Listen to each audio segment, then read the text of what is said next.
अभी तक हमने सीखा है कि वर्क को कैसे डिफाइन किया जाता है और हम किसी ऑब्जेक्ट पर किसी चीज से किए गए वर्क को कैसे कैलकुलेट कर सकते हैं। अब वर्क करने की कैपेसिटी को एनर्जी की तरह डिफाइन किया जाता है। अब ये समझना इम्पोर्टेंट है कि जो ऑब्जेक्ट काम करता है वो एनर्जी को लूज कर देता है और जिस ऑब्जेक्ट पर वर्क किया जाता है वो एनर्जी को गेन करता है।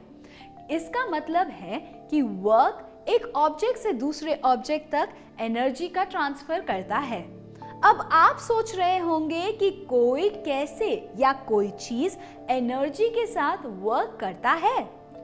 एक पर्सन जो एनर्जी कैरी किया है वो दूसरे ऑब्जेक्ट पर फोर्स को लगा सकता है। जब ऐसा होता है तो एनर्जी पर्सन से ऑब्जेक्ट में ट्रांसफर हो जाती है। एनर्जी रिसीव करते ही ऑब्जेक्ट मूव हो सकता है। इस तरह एक पर्सन में वर्क करने की कैपेसिटी होती है। इसका मतलब ये है कि कोई ऑब्जेक्ट जिसमें एनर्जी है वो काम कर सकता है। अब किसी के पास या किसी ऑब्जेक्ट में कितनी एनर्जी है हमें ये बताता है कि वो एक सर्टेन वर्क करने में कितना केपेबल है।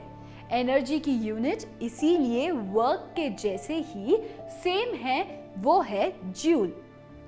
1 जूल वो एनर्जी है जो 1 जूल के वर्क को करने के लिए जरूरत होती है।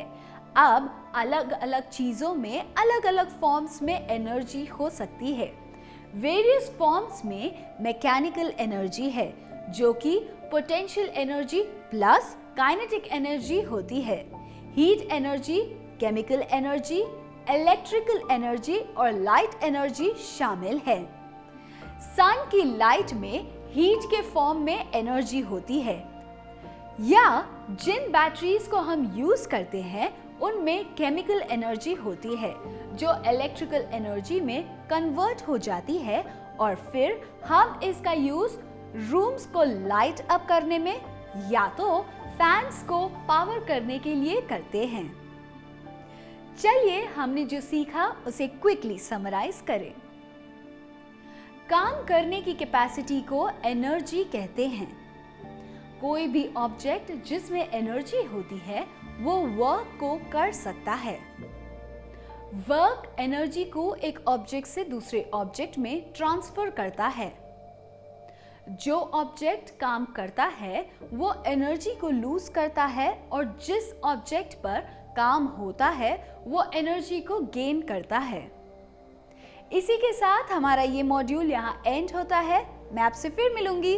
Until then, bye bye.